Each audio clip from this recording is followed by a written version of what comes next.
Okay, so have you ever, really thought about beauty? Like, is it just, in the eye of the beholder? Or is there something deeper going on? Maybe even like a connection to, freedom itself? That's a great question. Really gets to the heart of things. Yeah, and it's the perfect jumping off point for today's deep dive. We're tackling Hegel's aesthetics, which, let me tell you, is a gold mine for anyone who loves philosophy. Oh, absolutely. For those of you who love, really rigorous thought and systematic inquiry, well, Hegel is your guy.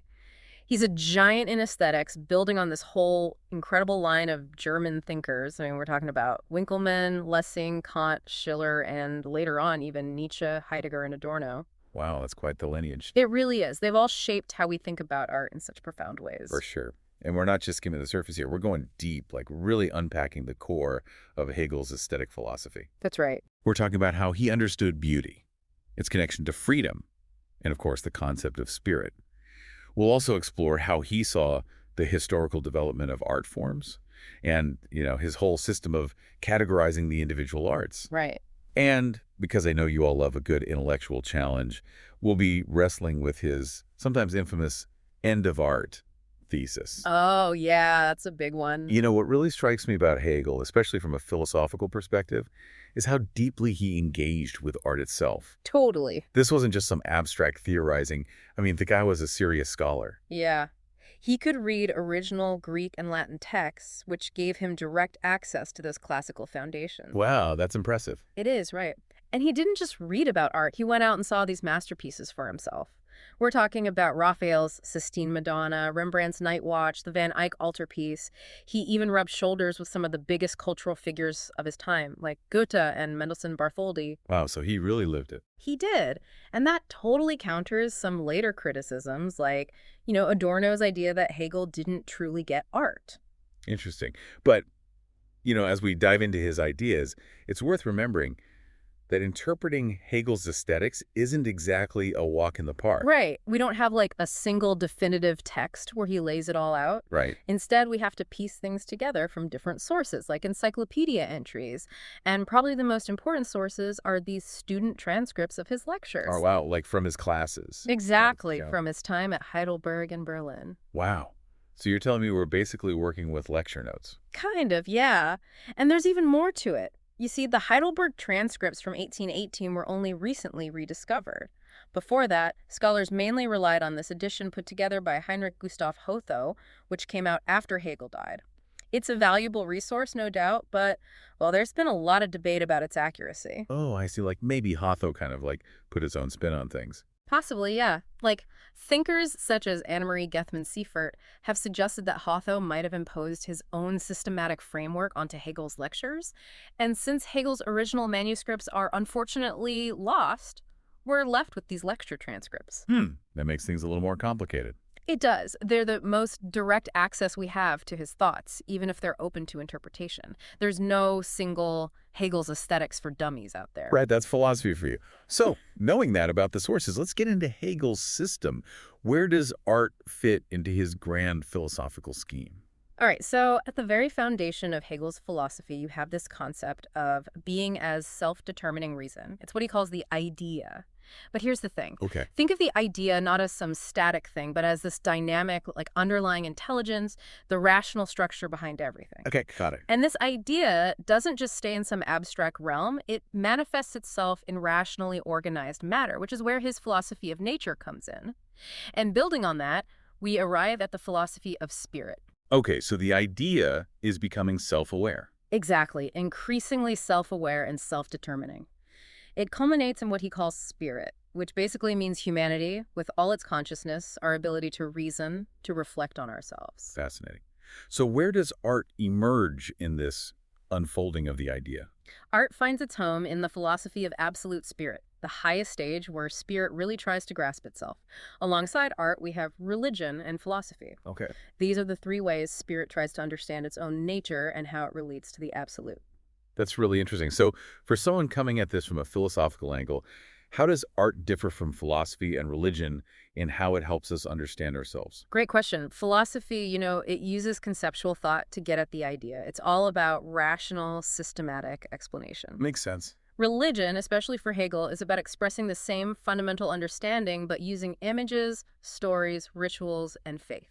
Okay. Art is unique. It uses man-made objects. Like a sculpture or a painting. Exactly. Or poems, music, to give a sensuous expression to the spirit's self-understanding. And the focus of this expression, the key, is beauty, Beauty.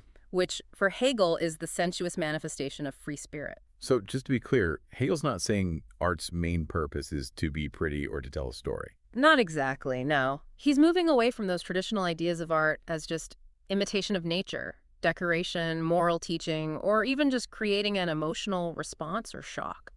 For Hegel, the fundamental purpose of art at its best is to give us images that we can contemplate, images that reflect our own spiritual freedom. So the beauty we find in art, it's not just superficial. No, not at all. It comes from art's ability to show us in a tangible way this abstract idea of freedom. It helps us grasp our own nature as free beings. That's like self-knowledge through art. Exactly. You know, when we talk about freedom, we can't ignore Kant and Schiller. Hegel was obviously influenced by them. Yeah. So how did their ideas on beauty and freedom shape his aesthetic theory? Right, crucial figures. Kant, he connected beauty to freedom too, but in a different way. He said when we see something as beautiful, it triggers this harmonious interplay between our understanding and our imagination. He called it free play. Free play. Yeah. And this subjective experience, that's what makes us judge something as beautiful. For Kant, beauty's not in the object itself, it's an effect the object has on us. I see. And what about Schiller? Where did he stand on all of this? Schiller, unlike Kant, believed beauty is objective, it's in the object itself. Okay. He famously described beauty as freedom in appearance. Yeah. He argued that true freedom, that is, freedom beyond our senses, can never really be shown in the physical world. Right. But beautiful objects, they give us this impression of freedom. Like an echo of true freedom. Yeah, exactly. For Schiller, they appear free, even though in reality they're governed by physical laws. So where does Hegel come down on this? Does he side with Kant or Schiller? Hegel agrees with Schiller that beauty is objective, but he takes it further. For him, beauty isn't just the appearance of freedom, it's the direct manifestation of it. Freedom becomes visible, audible through art. Wow. So it's not just like freedom, it is freedom. Exactly. True beauty, for Hegel, isn't something you just find lying around in nature. It needs a free human spirit creating it. So while nature can have a certain elegance, the highest form of beauty is found in art made by people. That makes sense. He also talks about beautiful form, right? What does that Right. mean for him? Yes. For Hegel, beautiful form is all about unity and harmony. Like he compares the Greek profile in sculpture, where the forehead and nose flow together, to the Roman profile, which is more angular and separate. The Greek profile embodies that unity. Okay, that's a good example. But he's clear that beauty isn't just about form, it also needs the right content. And that content, as we talked about, is the freedom and richness of spirit. Can you break down how this form and content thing works for Hegel? This is a really key point in Hegel. He says that true beauty, and therefore true art, has to have the idea as self-knowing spirit at its core. Now, this idea, he links it to the divine, but ultimately places it within humanity and our freedom. So art can show us all sorts of things, landscapes, still lifes, whatever, but its deepest meaning comes from expressing this spiritual freedom. I see. And that's why he focuses so much on the human figure. Exactly. The human form, with all its capacity for reason, emotion, self-expression, it embodies spirit most clearly. So why is art fundamentally figurative for Hegel? Because for him, the best way to capture the complexity of free spirit in a tangible way is through images of human beings. Of course, there are exceptions, like architecture and music, but the human form, with its ability to show intention, emotion, thought, it's the most powerful representation of spirit. That makes sense. Now, what about the idea of idealization in art? Is Hegel just talking about making things look perfect? No, it's more than just making things pretty. Idealization, for Hegel, isn't about escaping into fantasy or creating something unattainable. It's about highlighting the true essence of freedom. You strip away the everyday stuff, the accidents of life, to reveal the ideal of freedom. Like a distilled version. Yeah, a purer version. But it's not divorced from life. It's about showing humanity's potential. I see. And he sees this most clearly in classical Greek sculptures. Makes sense. You know, going through all this, it's clear that Hegel isn't just describing art history. He's also making a judgment about what's good art. Right. He's got this whole framework for evaluating art based on its ability to embody spiritual freedom. While he analyzes what he considers the greatest works of Western art, his analysis is always informed by his philosophical ideas about what art is. Right. That's why he criticizes certain developments, like in post-Reformation art, where the focus is on just imitating nature. He says it misses the point of what art should be. Interesting. So let's move on to how Hegel systematizes aesthetics. How does he structure his understanding? Hegel's system has three main parts. First, there's ideal beauty as such. That's beauty in its purest form. Second, he looks at the particular forms of art, symbolic, classical, and romantic. And third, he gets into the system of the individual arts, where he looks at specific mediums like architecture, sculpture, painting, music, poetry. Okay, let's start with ideal beauty as such. What's the big idea there? Hegel's saying that art can do many things, but its real purpose is to give us a sensuous expression of the freedom of spirit. It's not about realism or copying everyday life. It's about showing us freedom. Freedom made visible. Exactly. And this expression of freedom, that's the ideal true beauty. He sees it embodied in an individual who is like full of self-enjoyment, repose, and bliss. Someone whose very form radiates freedom while remaining tranquil. So like those ancient Greek statues of gods. Exactly. Think of the Dresden Zeus or Praxedelia's Cnidian Aphrodite. That's what he means by pure ideal beauty. So within this ideal beauty, you mentioned a distinction between pure beauty and something more concrete. What's the difference? You're right. So Greek sculpture represents pure beauty, spiritual freedom frozen in a static form. But Hegel says beauty gets even more developed, more concrete in ancient Greek drama, specifically tragedy. Tragedy. Interesting. Yeah. In tragedy, we see free individuals in conflict working towards a resolution. Think of Sophocles' Antigone or Aeschylus's Oresteia trilogy. Okay. The sculptures embody freedom in their form, but the tragic heroes, they express beauty through their actions. They're driven by these deep ethical principles, what Hegel calls pathos. So they're living out their freedom, making choices. Exactly. They're not just beautiful statues, they're actively expressing their freedom. So you're saying that even pure beauty has a limitation. In a way, yes. Greek sculpture is amazing, but it's static. It's spiritual freedom contained within a fixed form. It lacks the dynamism of action that we see in drama. So for art to truly express freedom, it needs that dynamism. Yes. And that's why the beauty of tragedy, which is more dynamic and human, becomes the next step in art's development. These two, the pure and the concrete, they form the core of art for Hegel. Fascinating. Okay, let's move on to the particular forms of art: symbolic, classical, and romantic. What makes each of these unique in Hegel's view? They're distinguished by how they handle the relationship between the content of art, the idea as spirit and its form. Right. So in symbolic art, the content, the understanding of spirit is still abstract and struggles to find a good form. Okay. Classical art strikes this perfect balance between content and form. Okay. And in romantic art, the content, which is now a deeper understanding of inward spirit, kind of goes beyond its sensuous form. It points towards something deeper. I see. So they're on a kind of spectrum. Yeah, you could say that. Classical art is the peak of beauty, while romantic art embodies what Hegel calls beauty of inwardness or beauty of deep feeling. Interesting. And what about symbolic art? Why doesn't it quite reach that level of beauty? Because for Hegel, genuine art expresses free spirit in a form that's consciously shaped by human beings. Symbolic art, on the other hand, often comes from a place where spirit doesn't fully understand itself as free or doesn't have the means to express that freedom. So it's not quite art yet. Not fully. He talks about stages within symbolic art, right? Can you explain those? Sure.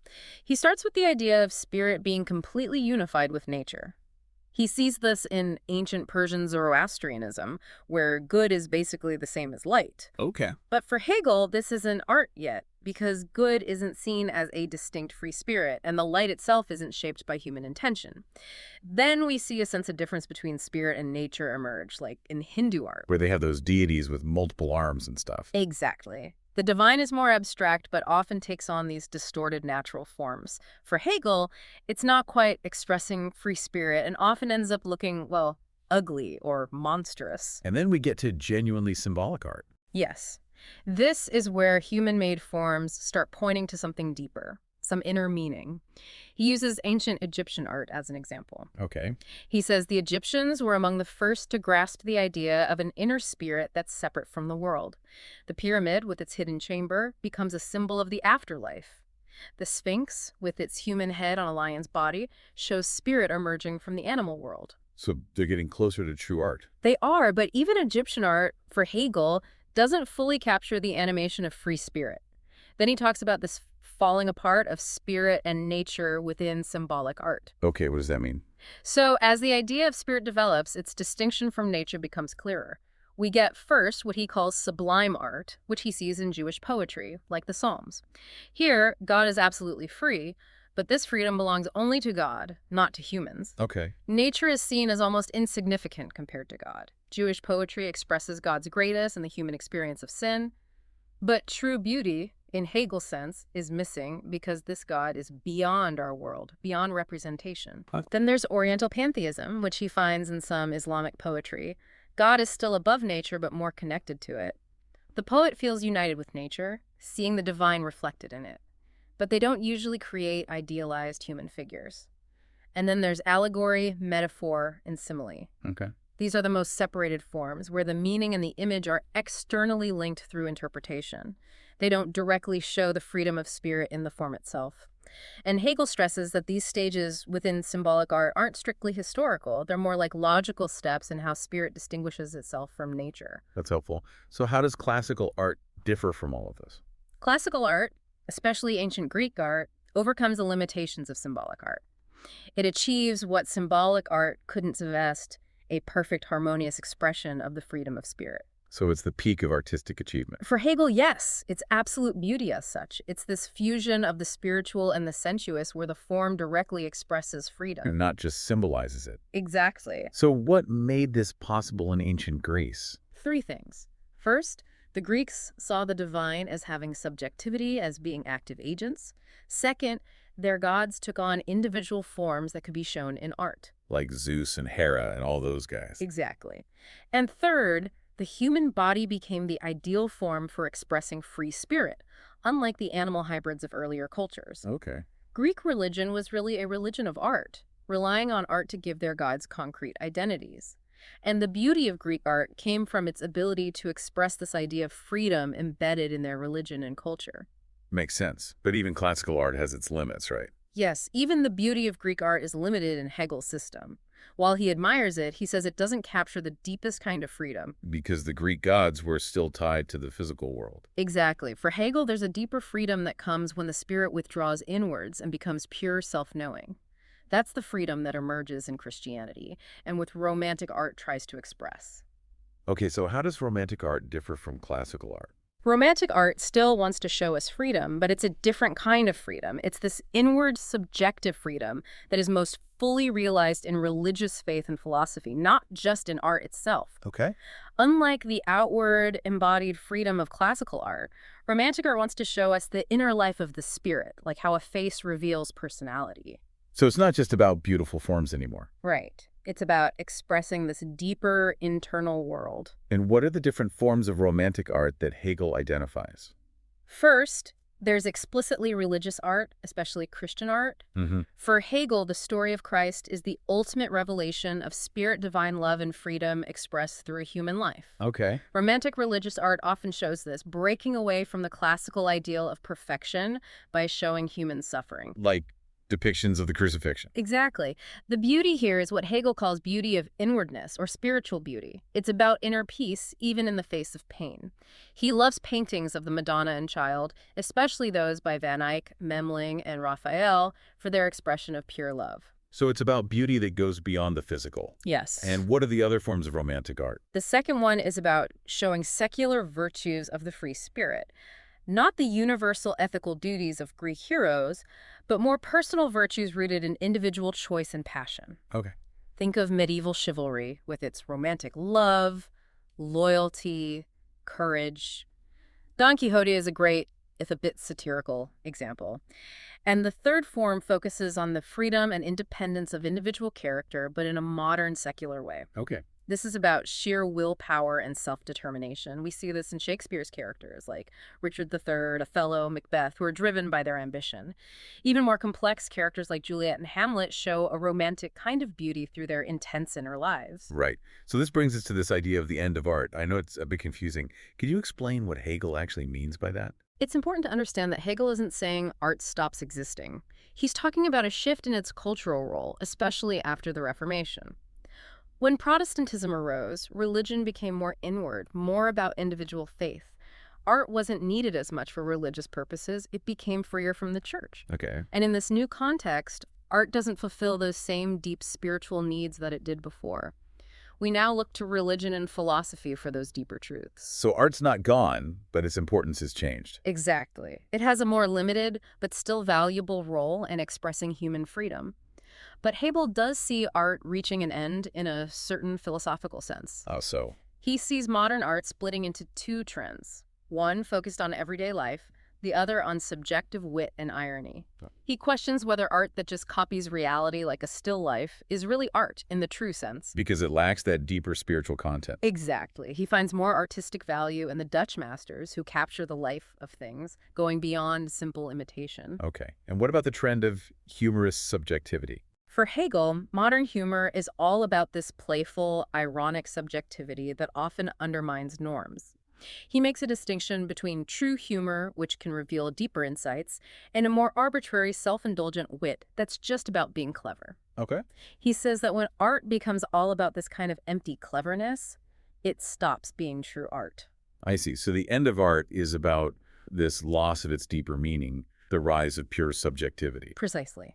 But Hegel also believes that art will continue to evolve, to find new ways to express freedom.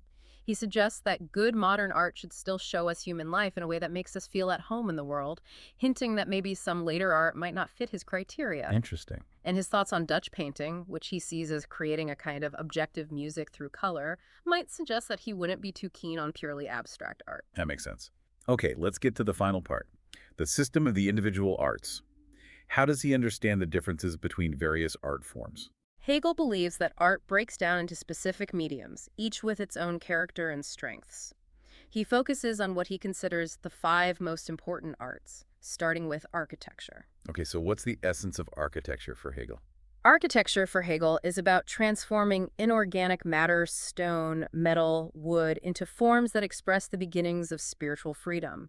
It does this by imposing abstract forms on these materials, think symmetry, harmony, creating a kind of space for sculpture, which more directly shows us freedom. So architecture is like the setting for sculpture. In a way, yes. Mhm. He sees its purpose most clearly in classical temples, which house statues of the gods. But he also talks about independent architecture, like the pyramids or the Persian Temple of Bel, which have their own symbolic meaning. Okay. He even sees the pyramids, with their hidden chambers, as a form of symbolic art, a step towards architecture as enclosure. Classical architecture, in contrast, becomes more about serving sculpture, providing a setting for it. Its form is determined by function enclosing, protecting. Columns are necessary for support. And the beauty of it is in the clear, harmonious arrangement of these elements. I see. Then there's Romantic or Gothic architecture, with its soaring spaces and pointed arches, symbolizing Christian spirituality. But ultimately, for Hegel, architecture never quite reaches the direct expression of freedom that sculpture achieves. It's more about framing freedom than embodying it. Exactly. Now, sculpture, on the other hand. What about sculpture? Sculpture takes heavy matter and shapes it into the human form, expressing freedom directly. He sees classical Greece as the peak of sculpture. Think of those idealized statues of gods and heroes by Phidias and Praxiteles. They have a life and movement that we don't see in earlier sculpture. Okay. For Hegel, Greek sculpture is purest beauty, spirit fully present in physical form. Yeah, beautiful. And then there's painting. How does that fit in? Painting uses color to show us what free spirit looks like. Unlike sculpture, it's two-dimensional, but it gains detail through color and perspective. He thinks painting is perfect for expressing the inwardness of Romantic and Christian art and the secular freedom of the modern era. Okay. It shows us the face of the spirit, the inner life made visible. It can also show a spirit in relation to its surroundings, landscapes, architecture. He loves Raphael, Titian, the Dutch masters, who he says create objective music through their use of color. That's a cool way to put it. Right. But he's clear that abstract color should serve the representation of human beings, not become the main focus. And what about music? Where does that fall? Music comes into its own in Romantic art. It expresses inward subjectivity, dropping spatial dimensions and existing purely in time. Okay. It comes from basic emotions like the awe and o of the heart, but it's structured by rhythm, harmony, and melody. For Hegel, music lets the soul hear itself. It's not just about feeling emotions, it's about finding reconciliation through musical resolution. He loves the ideal music of Palestrina, Gluck, Haydn, Mozart because they achieve this sense of peace. So even in sadness, there's a sense of resolution. Exactly. And while music can be combined with words, like in opera, he thinks the music is the primary thing. He also talks about instrumental music, which can be very powerful, but risks becoming just technical showmanship if it loses that connection to true feeling. And finally, poetry.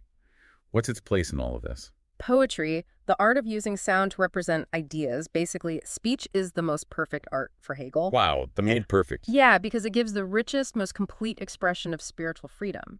It can show us freedom both internally and in action, and it works in all the art forms, symbolic, classical, romantic. It's the most unrestricted. Okay. But it's not just about ideas, it's about how those ideas are expressed in language, especially spoken language.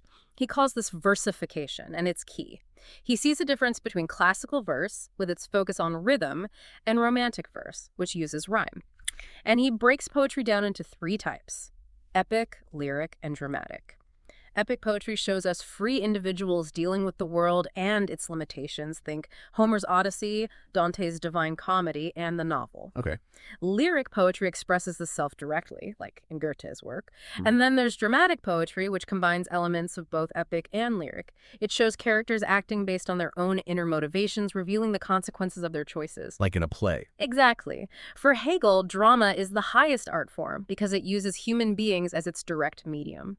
He then breaks drama down into tragedy and comedy.